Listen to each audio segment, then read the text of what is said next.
बीच में जो रिलेशन स्थापित है उसके आधार पर जो बंटवारा किया गया, यानी उसको लोकतंत्र को समझने के लिए जो बंटवारा किया गया है वो आएगा फेडरल और यूनिटरी सिस्टम। राइट, ये हो गया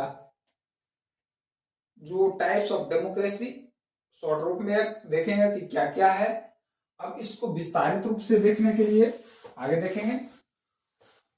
इसका जो विस्तारित रूप है, सबसे पहला लेते हैं, सबसे जो आसान होगा सबसे पहले उसी को लेंगे। ठीक है, आसान तो सभी है समझने के लिए, लेकिन जो जिसका परिभाषित करना सबसे आसान होगा उसको लेंगे।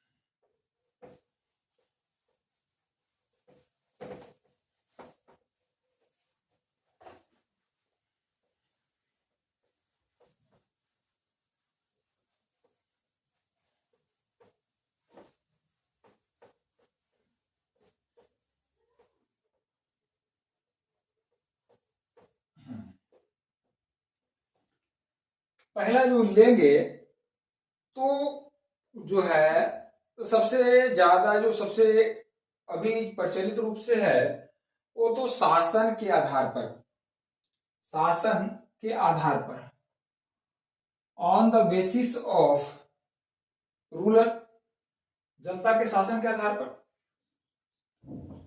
जनता के शासन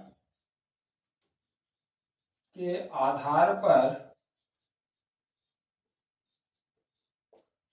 लोकतंत्र का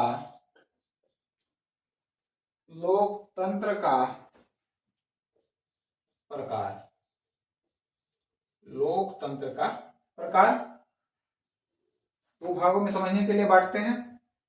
ठीक है, direct democracy,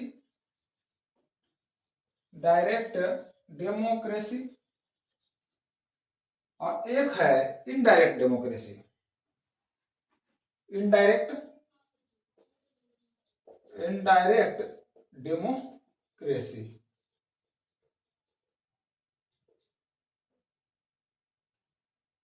indirect democracy direct रूप से देखेंगे कि हमारे जो इसके परिभाषित करने के बाद हम देखेंगे कि अपने देश में कौन से या किस प्रकार